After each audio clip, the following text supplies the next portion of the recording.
भारत ने textile sector में एक ऐसी चाल चल दी है जिससे बांग्लादेश की मुश्किलें काफी बढ़ गई है। भारत सरकार की नई नीतियां और बांग्लादेश में जारी राजनीतिक संकट ने भारतीय टेक्सटाइल उद्योग को नई ऊंचाइयों तक पहुंचाने का रास्ता खोल दिया।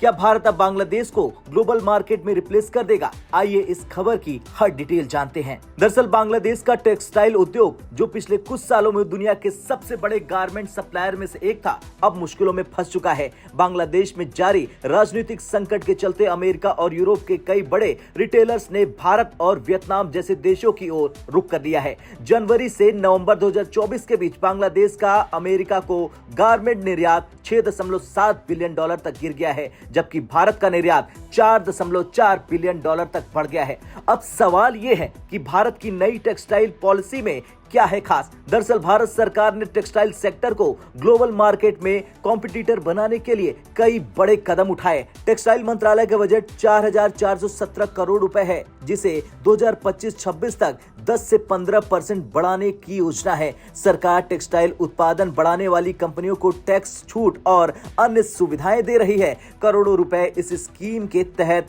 आवंटित किए जाएंगे। कच्चे माल जैसे पॉलिस्टर और विस्कोस, स्टेबल फाइबर और टेक्सटाइल मशीनरी पर टैक्स 11% से घटाकर लगभग शून्य करने की योजना है। ये कदम भारतीय टेक्सटाइल उद्योग को बांग्लादेश जैसी प्रतिस्पर्धा में बढ़त देगा। वैसे देखा जाए तो भारत को बड़े ऑर्डर्स मिलने शुरू हो चुके हैं। अमेरिका और यूरोप के कई रिटेलर्स अब भारतीय सप्लायर्स को प्राथमिकता दे रहे हैं। नवंबर 2024 तक भारत के रेडीमेड गारमेंट के निर्यात में 8% की वृद्धि दर्ज हुई है, जो 10 बिलियन डॉलर तक पहुंच चुका है। मार्च 2025 तक यह आंकड़ा 16 बिलियन डॉलर तक पहुंचने की उम्मीद है।